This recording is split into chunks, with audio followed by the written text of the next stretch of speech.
Wakil kepala sekolah dari salah satu sekolah paling elit di Belanda berlutut di sebuah rumah sakit di Indonesia.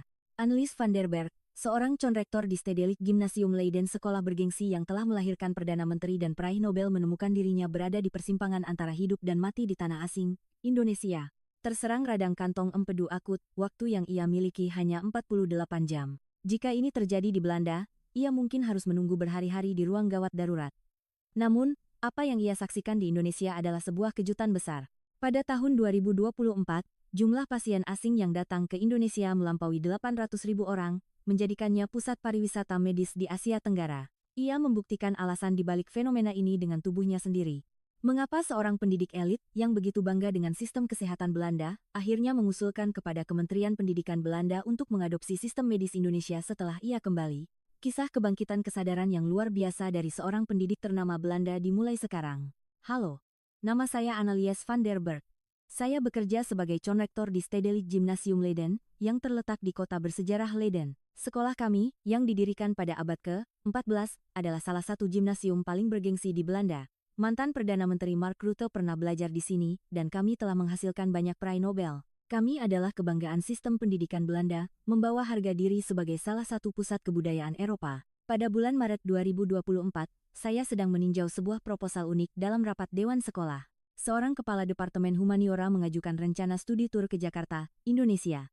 Jarak dari Amsterdam ke Jakarta sekitar 11.000 km, sebuah perjalanan yang memakan waktu lebih dari 14 jam penerbangan. Sambil membolak-balik proposal, saya memeriksa bagian keselamatan dengan sangat teliti. Murid-murid kami adalah elit masa depan Belanda. Jika terjadi kecelakaan sekecil apapun, itu akan menjadi tanggung jawab saya. Masalah medis adalah kekhawatiran utama saya. Belanda diakui memiliki sistem perawatan kesehatan kelas dunia. Sistem asuransi kesehatan universal kami bekerja dengan sempurna, memastikan semua warga negara mendapatkan akses medis. Bagaimana dengan Indonesia? Kepala saya dipenuhi prasangka. Bukankah itu negara berkembang di Asia Tenggara, yang dikenal dengan keindahan alamnya tetapi juga dengan kemacetan dan masalah sanitasi? Tentu, negara ini menjadi terkenal akhir-akhir ini karena pariwisata di Bali, tetapi itu hanya sebatas budaya dan liburan. Kualitas medis adalah masalah yang sama sekali berbeda. Saya memanggil guru yang bersangkutan dan memberinya instruksi tegas. Daftarkan asuransi perjalanan tingkat tertinggi untuk ke-35 siswa dan pastikan Anda memiliki kontak darurat Kedutaan Besar Belanda di Jakarta, kata saya. Juga, siapkan rencana evakuasi medis ke Singapura jika ada siswa yang sakit. Guru itu menunjukkan ekspresi bahwa instruksi saya berlebihan, tetapi saya tidak bergeming. Saya percaya bahwa sebagus apapun penampilan rumah sakit di Indonesia, mereka tidak akan bisa menandingi tradisi medis Belanda. Dokter-dokter Belanda menjalani salah satu pendidikan terpanjang di dunia. Pendidikan kedokteran dasar selama 6 tahun, ditambah spesialisasi, totalnya bisa mencapai 12 tahun. Bagaimana mungkin sistem lain bisa menandingi kualitas yang dibangun dari fondasi seperti itu? Setelah rapat, saya kembali ke kantor dan melakukan pencarian cepat tentang sistem kesehatan Indonesia.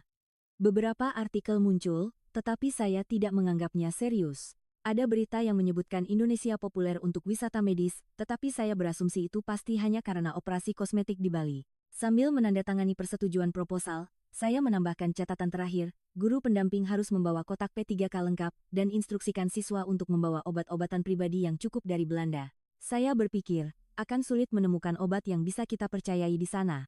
Saat itu, saya tidak tahu bahwa 2 bulan kemudian, sayalah yang akan berada di ambang hidup dan mati di tanah Indonesia itu. Dan saya tidak pernah membayangkan bahwa semua prasangka saya akan hancur berkeping-keping di sana. Pada tanggal 15 Mei 2024, Kamis pagi, kami mendarat di Bandara Internasional Soekarno-Hatta.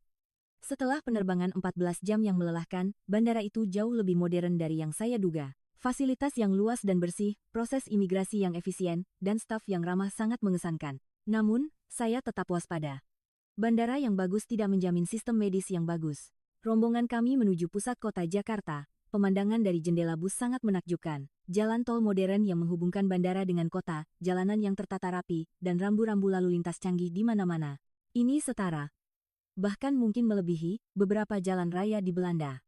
Kami meletakkan barang-barang di hotel dan memulai agenda pertama kami, mengunjungi Monumen Nasional, Monas, dan Kota Tua.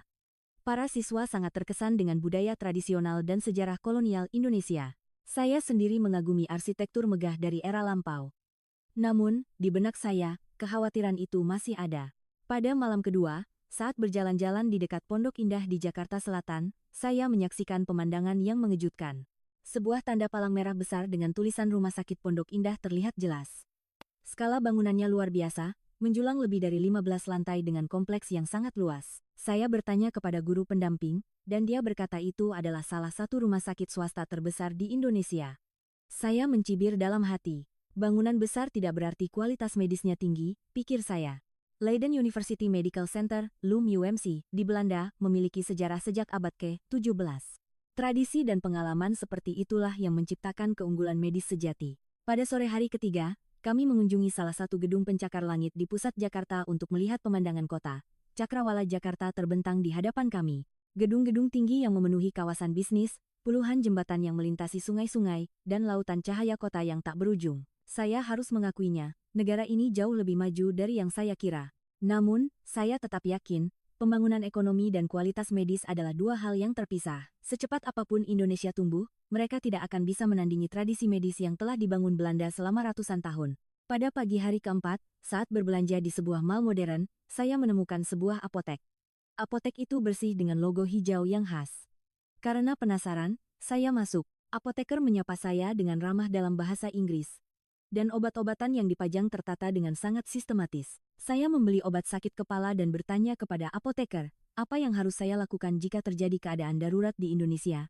Apoteker itu tersenyum dan menjawab, telepon saja 112 dan ambulans akan tiba dalam waktu kurang dari 10 menit. Ada banyak rumah sakit kelas dunia di Jakarta, jadi jangan khawatir. Saya mengangguk, tetapi dalam hati saya skeptis. Kurang dari 10 menit, bahkan di Amsterdam, ambulans tidak selalu secepat itu, apalagi dengan lalu lintas Jakarta yang terkenal. Saya pikir dia pasti melebih-lebihkan. Malam itu, kembali ke hotel, saya merasa lega. Perjalanan berjalan lancar, dan kami akan segera kembali ke Leiden dengan selamat. Semua siswa sehat dan menikmati perjalanan. Namun, takdir telah menyiapkan ujian yang sama sekali tidak terduga untuk saya keesokan paginya. Pada pukul 4 pagi di hari kelima, saya terbangun karena sakit perut yang luar biasa.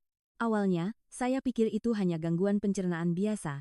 Malam sebelumnya, saya makan rendang, dan saya menduga makanan kaya rempah itu tidak cocok untuk saya. Namun, rasa sakitnya semakin parah. Perut kanan atas saya terasa seperti ditusuk pisau, dan keringat dingin membasahi tubuh saya. Saya terhuyung-huyung ke kamar mandi. Saya mulai muntah dan merasa pusing. Wajah saya dicermin pucat pasi, dan bibir saya membiru. Ini bukan gangguan pencernaan biasa. Pukul 5 pagi, saya tidak tahan lagi dan menelepon guru pendamping. Suara saya bergetar. Dia segera berlari ke kamar saya dan panik melihat kondisi saya. Kami mencoba menghubungi kedutaan besar Belanda, tetapi tidak ada yang menjawab pada jam sepagi itu. Guru itu menelepon 112. Dia tidak bisa berbahasa Indonesia.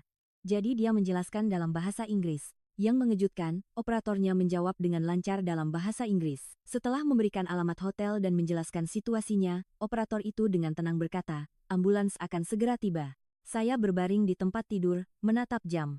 Pukul 5.12 pagi. Rasa sakitnya begitu hebat hingga kesadaran saya mulai kabur. Bagaimana jika ini terjadi di Belanda? Pertama, saya harus menghubungi huisarts dokter umum. Dokter umum kemudian akan merujuk saya ke rumah sakit, baru setelah itu saya bisa pergi ke UGD. Bahkan setelah tiba di UGD, waktu tunggunya bisa sangat lama. Pukul 5.16 pagi, terdengar langkah kaki di lorong hotel. 3 petugas medis masuk, tepat 4 menit. Apa yang dikatakan apoteker itu bukanlah bualan. Petugas medis dengan cepat memeriksa tanda-tanda vital saya. Tekanan darah, denyut nadi, suhu, dan saturasi oksigen. Salah satu dari mereka bisa berkomunikasi dalam bahasa Inggris. Dia menekan perut saya, menemukan lokasi nyeri dengan tepat, dan berkata bahwa ini diduga radang kantong empedu akut. Saya terkejut. Bagaimana mungkin seorang petugas medis bisa membuat diagnosis yang begitu akurat di lapangan? Di Belanda, peran mereka sebagian besar adalah transportasi pasien. Tapi di sini berbeda, mereka sudah melakukan evaluasi profesional di tempat.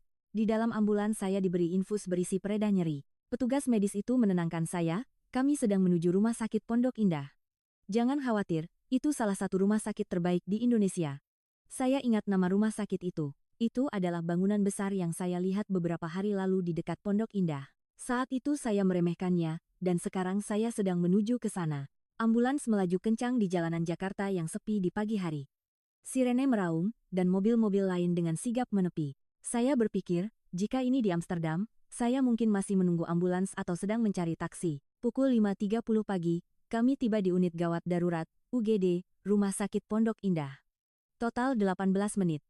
Dari panggilan telepon di hotel hingga tiba di rumah sakit, kurang dari 20 menit. Di pintu masuk UGD, beberapa staf medis sudah menunggu. Petugas ambulans rupanya sudah mengabari mereka. Saya dipindahkan ke brankar dan segera dibawa ke ruang pemeriksaan. Pikiran saya kacau. Semuanya terjadi begitu cepat. Kecepatan yang tak terbayangkan dalam sistem kesehatan Belanda, tapi ini baru permulaan. Kejutan yang sesungguhnya baru akan dimulai. Ruang pemeriksaan UGD bersih dan terorganisir. Seorang dokter spesialis kegawat daruratan masuk. Dia adalah seorang wanita berusia pertengahan 30-an. Dia menyapa saya dalam bahasa Inggris yang fasih dan menanyakan kondisi saya. Saya menjelaskan gejala saya dengan bahasa Inggris beraksen Belanda, dan dia mendengarkan dengan saksama. Pemeriksaan fisik dimulai. Sambil menekan perut saya, dokter itu mengidentifikasi area nyeri dengan tepat. Setelah melakukan tes tanda Murphy, dia menjelaskan bahwa kemungkinan besar ini adalah radang kantong empedu akut. Penilaian petugas medis tadi benar. Dokter segera memerintahkan tes darah dan USG perut.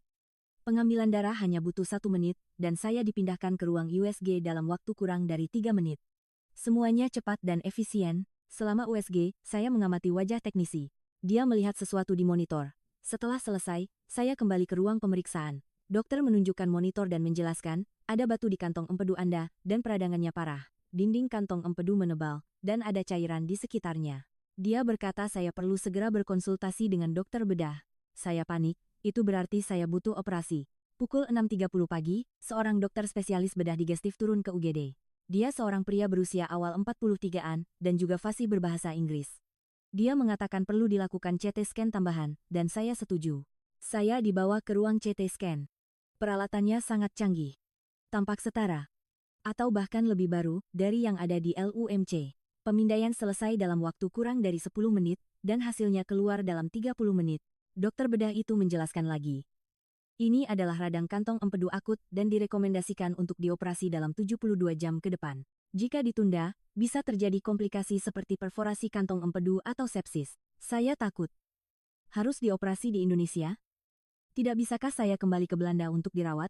Dokter menggelengkan kepala. Terbang dengan pesawat terlalu berisiko. Perubahan tekanan udara bisa memperburuk kondisi Anda. Guru pendamping memegang tangan saya.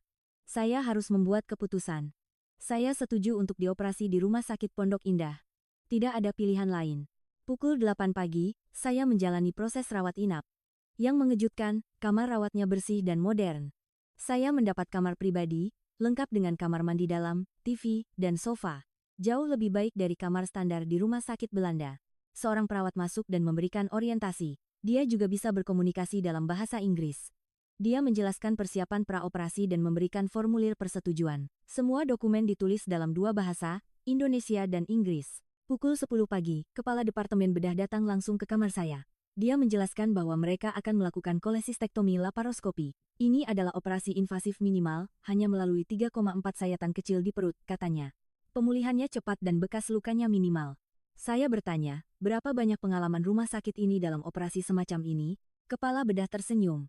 Departemen bedah digestif kami melakukan lebih dari 2.000 operasi kantong empedu setiap tahun. Tingkat komplikasinya kurang dari 1%. Saya tercengang.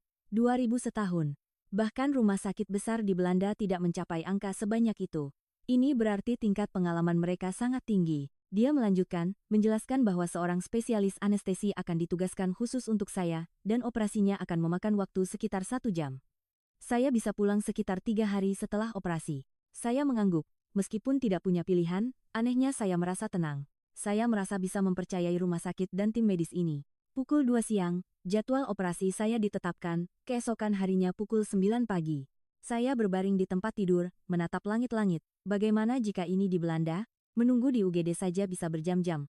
Membuat janji CT scan butuh beberapa hari, dan menunggu jadwal operasi bisa memakan waktu berminggu-minggu. Tapi di sini, semuanya diatur dalam waktu kurang dari 24 jam. Prasangka saya mulai goyah. Pagi hari operasi, saya bangun lebih awal. Saya gugup. Menjalani operasi di negara asing, di rumah sakit asing, terasa menakutkan. Tetapi para perawat sangat baik. Mereka membantu saya bersiap dan memberikan kata-kata penyemangat. Pukul 8.30 pagi, saya berganti pakaian operasi dan dibawa ke ruang operasi. Koridornya bersih, dan staf medis bergerak dengan sibuk. Semua orang tampak tahu persis peran mereka. Di pintu masuk ruang operasi, saya bertemu dengan dokter anestesi. Seolah merasakan kecemasan saya, dia memegang tangan saya dan berkata, "Semuanya akan baik-baik saja. Kami akan memastikan Anda terbius dengan aman dan membangunkan Anda setelah selesai. Jangan khawatir, ruang operasinya melebihi imajinasi saya. Penuh dengan peralatan canggih. Beberapa monitor besar, peralatan laparoskopi, dan berbagai instrumen bedah tertata secara sistematis. Tidak kalah dengan ruang operasi manapun di Belanda. Anestesi dimulai. Dokter menjelaskan setiap langkah dengan tenang, dan saya perlahan-lahan kehilangan kesadaran. Hal terakhir yang saya dengar adalah suara kepala bedah yang sedang berkoordinasi dengan timnya. Ketika saya membuka mata, saya berada di ruang pemulihan. Seorang perawat tersenyum dan berkata, "Operasinya berjalan sukses." Saya menyentuh perut saya. Ada rasa sakit, tetapi tidak separah yang saya bayangkan. Kepala bedah datang ke ruang pemulihan. Dia menjelaskan bahwa operasi memakan waktu 1 jam 10 menit, dan kantong empedu berhasil diangkat tanpa komplikasi. Hanya 4 sayatan kecil dibuat, dan pendarahannya minimal. Dia mengeluarkan tablet dan menunjukkan foto-foto operasi, kantong empedu yang diangkat dan area operasi. Seluruh proses didokumentasikan dengan penjelasan yang rinci. Sistem pencatatan yang sistematis seperti ini belum pernah saya lihat bahkan di Belanda. Kembali di kamar rawat, saya mengetahui fakta yang lebih mengejutkan. Saya bisa minum air 6 jam setelah operasi dan mulai makan bubur keesokan harinya. Di Belanda, saya pasti harus berpuasa lebih lama. Perawatan dari perawat sangat luar biasa. Mereka memeriksa tanda-tanda vital saya setiap 2 jam dan sering datang untuk memastikan rasa sakit saya terkendali. Mereka memeriksa luka dengan cermat untuk tanda-tanda infeksi. Pada hari kedua pasca operasi, seorang dokter residen bedah datang visit. Dia memeriksa luka saya dan berkata pemulihannya sangat cepat. "Anda sudah bisa mulai berjalan-jalan di koridor besok," katanya. Saya tidak percaya. Secepat itu, pada pagi hari ketiga, kepala bedah melakukan visit terakhir. "Anda sudah boleh pulang," katanya. Hanya 3 hari setelah operasi. Di Belanda, saya pasti akan dirawat inap setidaknya 5 hari. Dia menjelaskan instruksi pasca pemulangan dan memberikan resep obat. Saya bertanya, berapa biayanya? Seorang staf administrasi membawakan rincian tagihan. Biaya operasi, kamar, tes, dan obat-obatan totalnya sekitar 60 juta rupiah. Setelah dikonversi, itu sekitar 3.500 euro. Saya terkejut. Di Belanda, operasi yang sama, bahkan setelah ditanggung asuransi, biaya totalnya bisa mencapai setidaknya 20.000 euro. Tentu, sebagian besar ditanggung asuransi di Belanda, tetapi total biaya di Indonesia hanya seperlimanya. Yang lebih menakjubkan adalah kualitas medisnya. Biayanya seperlima, tetapi kualitas perawatannya justru lebih tinggi. Diagnosis cepat, peralatan canggih, tim medis berpengalaman, sistem yang terorganisir, dan pelayanan yang ramah semua aspeknya luar biasa. Sore hari saat akan pulang, saya duduk di lobi rumah sakit dan melihat sekeliling. Ada banyak pasien asing, dari Timur Tengah, Malaysia, Australia, bahkan beberapa dari Eropa. Sekarang saya mengerti mengapa mereka datang ke Indonesia. Guru pendamping duduk di sebelah saya. Dia bertanya dengan hati-hati, "Jadi, bagaimana menurutmu sekarang?" Saya terdiam sejenak, lalu menjawab, "Saya salah." Setelah pulang ke hotel, saya membuka laptop. Saya ingin tahu lebih banyak tentang sistem kesehatan Indonesia. Saya ingin memastikan apakah pengalaman saya ini hanya keberuntungan, atau memang ini standar umum medis di Indonesia. Hasil pencarian saya mengejutkan. Pada tahun 2024, Indonesia menerima lebih dari 800.000 pasien asing.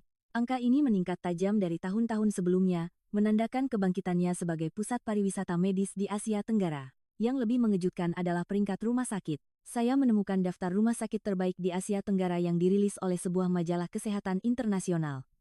Rumah Sakit Pondok Indah, tempat saya dioperasi, berada di peringkat 10 besar. Beberapa rumah sakit lain di Jakarta juga masuk dalam daftar 20 besar. Saya menatap layar dengan hampa. Ada beberapa rumah sakit Indonesia di peringkat atas di kawasan ini. Bagaimana dengan Belanda? Rumah sakit terbaik kami tentu saja berperingkat tinggi secara global, tetapi daftar tunggu yang panjang adalah masalah yang diketahui. Saya menggali lebih dalam. Saya membaca artikel yang menganalisis kekuatan medis Indonesia. Pertama, aksesibilitas. Dalam keadaan darurat, hubungi 112 dan ambulans tiba dengan cepat, seperti yang saya alami. Kedua, kecepatan. Waktu dari diagnosis hingga operasi adalah salah satu yang tercepat di antara negara-negara maju. Ketiga, teknologi. Rumah sakit di Indonesia berinvestasi besar-besaran pada peralatan medis canggih. Bedah robotik, diagnosis berbantuan AI, dan pengobatan presisi adalah bidang-bidang di mana mereka unggul. Keempat, pengalaman. Kepadatan penduduk yang tinggi dan tingginya pemanfaatan rumah sakit membuat para dokter memiliki pengalaman bedah yang sangat luas. Saya teringat masalah dalam sistem kesehatan Belanda. Asuransi universal memang bagus, tetapi aksesibilitasnya kurang. Pasien harus melalui dokter umum, dan waktu tunggu, watchlist sangat panjang. Menunggu di UGD selama berjam-jam adalah hal biasa. Di Belanda, membuat janji untuk CT atau MRI bisa memakan waktu berminggu-minggu. Menunggu operasi bisa berbulan-bulan. Penundaan semacam ini terkadang bisa mengancam nyawa. Indonesia berbeda. Keadaan darurat ditanggapi segera. Tes dapat dilakukan pada hari yang sama, dan hasilnya keluar dengan cepat. Jika operasi diperlukan, itu dilakukan dalam beberapa hari. Kecepatan ini meningkatkan tingkat kelangsungan hidup. Biayanya juga luar biasa. Biaya medis Indonesia termasuk yang paling terjangkau di antara negara-negara maju, mungkin 1/8 dari AS dan 1/4 dari Eropa, namun kualitas medisnya lebih tinggi. Saya memandang keluar jendela. Pemandangan malam Jakarta terbentang. Di seluruh kota ini, ada rumah sakit kelas dunia, RS Pondok Indah, RS Medistra, RS Siloam, dan rumah sakit afiliasi universitas seperti RSCM. Guru pendamping mengetuk pintu. Besok kita kembali ke Leiden, saatnya berkemas. Saya mengangguk, berpikir, apa yang harus saya lakukan ketika saya kembali ke Leiden? Malam itu, saya tidak bisa tidur. Pikiran saya berkecamuk, keyakinan yang telah saya bangun selama 25 tahun di dunia pendidikan Belanda terguncang. Kebanggaan bahwa Belanda adalah yang terbaik telah berubah menjadi keraguan. Tapi ini bukan perasaan negatif. Sebaliknya, saya merasa telah melihat kemungkinan baru. Jika Belanda bisa belajar dari Indonesia, jika mahasiswa kami bisa belajar tentang sistem medis Indonesia, masa depan Belanda bisa menjadi lebih baik. Saya membuat keputusan. Ketika saya kembali ke Leiden, saya akan menulis laporan yang layak, saya akan menyampaikan apa yang saya alami dan pelajari kepada Kementerian Pendidikan dan Kementerian Kesehatan Belanda. Ini bukan sekadar pengalaman pribadi. Agar Belanda tetap menjadi negara dengan sistem kesehatan terkemuka di abad ke-21, perubahan diperlukan. Dan saya menemukan kunci perubahan itu di Indonesia. Juni 2024. Setelah kembali ke Leiden, saya segera bertindak. Pertama, saya menulis laporan terperinci berjudul Keunggulan Sistem Kesehatan Indonesia dan Implikasinya bagi Belanda. Laporan setebal 50 halaman itu berisi pengalaman saya, data statistik, dan analisis perbandingan. Inti laporan itu ada 3. Pertama, aksesibilitas. Sistem medis darurat Indonesia menargetkan respons dalam 5,10 menit. Di Belanda, rata-ratanya bisa mencapai 15 menit. Perbedaan beberapa menit ini bisa menyelamatkan nyawa. Kedua, efisiensi.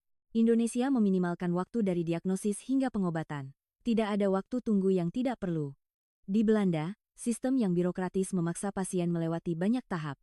Ketiga, investasi teknologi. Rumah sakit di Indonesia secara proaktif mengadopsi peralatan terbaru, dengan kerjasama antara pemerintah dan swasta untuk terus meningkatkan infrastruktur medis. Di Belanda, pembaruan peralatan sering kali terhambat oleh batasan anggaran. Saya menyerahkan laporan ini ke Kementerian Pendidikan. Kantor Menteri menghubunginya.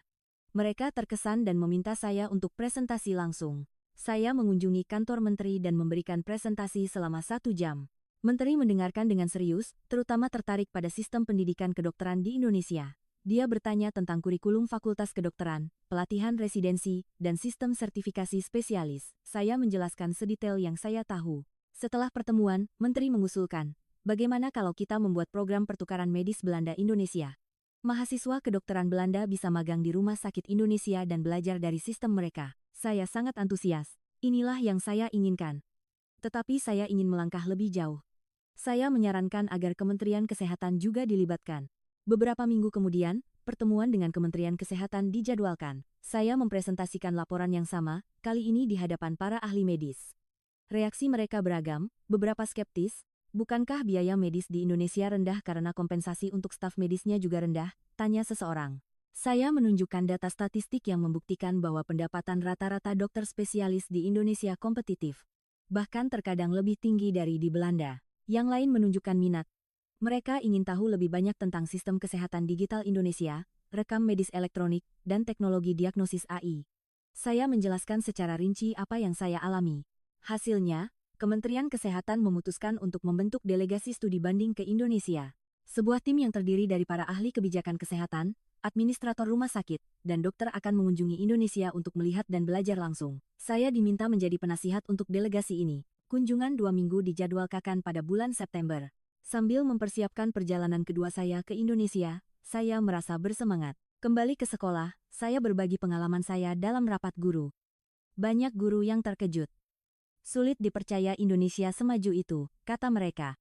Tapi saya yakin. Saya juga berbicara kepada para siswa saya. Dunia ini luas, dan ada banyak hal untuk dipelajari, kata saya. Kita tidak boleh berpuas diri dengan berpikir bahwa Belanda adalah yang terbaik. Seorang elit sejati harus melihat dunia dengan pikiran terbuka dan belajar. Seorang siswa bertanya, jadi, ibu sekarang berpikir bahwa perawatan kesehatan Belanda lebih buruk dari Indonesia? Saya menggelengkan kepala. Bukan begitu. Setiap negara memiliki kekuatan dan kelemahannya, jawab saya. Kekuatan medis Belanda adalah universalitasnya, semua warga negara mendapatkan perawatan. Kekuatan medis Indonesia adalah efisiensinya, diagnosis dan pengobatan yang cepat dan akurat. Kita bisa belajar dari kekuatan Indonesia untuk membuat sistem kesehatan Belanda menjadi lebih baik lagi. Malam itu, di rumah, saya bercermin. Ada 4 bekas luka kecil di perut saya. Bekas luka ini memiliki makna khusus bagi saya. Mereka adalah bukti bahwa saya telah menghancurkan prasangka saya dan melihat dunia baru. September 2024, saya kembali berdiri di Bandara Soekarno-Hatta. Kali ini, saya bersama 12 anggota delegasi Kementerian Kesehatan Belanda, Direktur Kebijakan Kesehatan, ahli administrasi rumah sakit, seorang profesor kedokteran darurat, dan administrator keperawatan. Semua orang dipenuhi antisipasi dan rasa ingin tahu. Tujuan pertama kami adalah Rumah Sakit Pondok Indah. Direktur rumah sakit menyambut kami secara pribadi. Dia mengatur tur rumah sakit, dan kami mengunjungi setiap departemen, UGD, ICU, ruang operasi, radiologi, dan pusat kanker. Delegasi itu takjub, terutama dengan sistem digitalnya. Semua rekam medis terkomputerisasi. Dokter melakukan visit menggunakan tablet, hasil tes dibagikan secara real-time, dan AI membantu dalam interpretasi gambar medis. Profesor kedokteran darurat mengamati sistem UGD dengan cermat. Dia bertanya secara rinci tentang sistem triase pasien, protokol diagnosis cepat, dan koordinasi multidisiplin. Sekarang saya mengerti mengapa layanan darurat di Indonesia begitu cepat, katanya. Pada hari kedua, kami mengunjungi rumah sakit besar lainnya di Jakarta. Skalanya luar biasa, dengan lebih dari 1.000 tempat tidur dan melayani puluhan ribu pasien rawat jalan setiap hari. Kami fokus pada pusat kanker mereka. Peralatan terapi radiasi, sistem bedah presisi, dan fasilitas kemoterapi semuanya kelas dunia. Delegasi Belanda sibuk membuat catatan. Pada hari ketiga, kami mengunjungi Kementerian Kesehatan. Kami menerima pengarahan tentang kebijakan kesehatan Indonesia, Sistem Jaminan Kesehatan Nasional, BPJS, Sistem Penanggulangan Gawat Darurat Terpadu SPGDT, dan Sistem Manajemen Mutu Medis. Yang paling mengesankan adalah kebijakan berbasis data. Indonesia mengumpulkan dan menganalisis semua data medis untuk membuat dan mengevaluasi kebijakan. Di Belanda, manajemen data lebih terfragmentasi, membuat analisis terpadu menjadi sulit. Pada hari keempat, kami mengunjungi Pusat Komando Darurat 112. Kami melihat secara langsung bagaimana semua panggilan darurat dari seluruh negeri dikelola secara real-time. Pelacakan lokasi ambulans, ketersediaan tempat tidur UGD rumah sakit, dan sistem triase tingkat keparahan pasien bekerja dengan sempurna. Ketua delegasi, Direktur Kebijakan, berkata dengan kagum, membangun sistem seperti ini membutuhkan investasi besar, tetapi sangat sepadan. Kita tidak boleh berhemat dalam investasi untuk menyelamatkan nyawa. Pada hari ketujuh, kami mengadakan diskusi panel. Semua anggota delegasi berbagi apa yang telah mereka pelajari dan membahas cara menerapkannya di Belanda. Saya merasa bangga saat memoderasi pertemuan itu. Kesimpulannya jelas, Belanda harus belajar dari Indonesia. 3 area prioritas diidentifikasi untuk diadopsi. Pertama, digitalisasi sistem respons medis darurat. Kedua, percepatan proses diagnostik. Dan ketiga, sistem manajemen data medis terintegrasi. Pada hari terakhir kunjungan, saya mengunjungi kembali Rumah Sakit Pondok Indah sendirian. Saya berjalan menyusuri koridor bangsal tempat saya dirawat dan mengenang saat itu. Hanya 4 bulan yang lalu, saya terbaring di sini dengan gemetar ketakutan. Tetapi pengalaman itu mengubah hidup saya. Itu menghancurkan prasangka yang telah saya pegang selama puluhan tahun dan membuka mata saya ke dunia baru. Itu membuat saya melepaskan arogansi bahwa Belanda adalah yang terbaik dan mengadopsi sikap mau belajar. Saya duduk di lobi rumah sakit, mengamati orang-orang. Begitu banyak pasien asing. Saya mendengar berbagai bahasa dan melihat berbagai warna kulit. Mereka semua datang ke Indonesia untuk mencari pengobatan yang lebih baik. Angka 800.000 pasien asing pada tahun 2024 menjadi nyata. Itu bukan hanya statistik. Itu adalah 800.000 cerita, 800.000 penyembuhan. Dan saya adalah salah satunya. Di pesawat kembali ke Leiden, saya menyelesaikan laporan saya, merinci hasil kunjungan. Saya menulis kalimat terakhir dari laporan akhir yang akan diserahkan kepada pemerintah Belanda. Sistem kesehatan Indonesia menunjukkan masa depan perawatan kesehatan abad ke-21. Jika Belanda ingin tetap menjadi negara dengan sistem kesehatan terkemuka di dunia, kita harus belajar dari Indonesia. Ini bukan pilihan, melainkan keharusan. Kisah Annelies van der Berg terus berlanjut. Pada bulan Desember tahun 2024, Kementerian Pendidikan dan Kesehatan Belanda bersama-sama meluncurkan program pertukaran medis Belanda-Indonesia. Setiap tahun, 50 mahasiswa kedokteran Belanda akan magang di Rumah Sakit Indonesia, dan 20 administrator kesehatan akan mempelajari sistem Indonesia. Annelies menjabat sebagai penasihat program ini, menjadi jembatan antara kedua negara. Keunggulan medis Indonesia yang ia alami kini menyebar ke seluruh Belanda, menghancurkan prasangka dan melihat dunia dengan pikiran terbuka. Mengakui kesalahan diri sendiri dan memiliki kemauan untuk belajar. Bukankah ini ciri-ciri seorang elit sejati? Kebangkitan kesadaran Annelies tidak hanya mengubah dirinya, tetapi juga menjadi jembatan yang menghubungkan dua negara.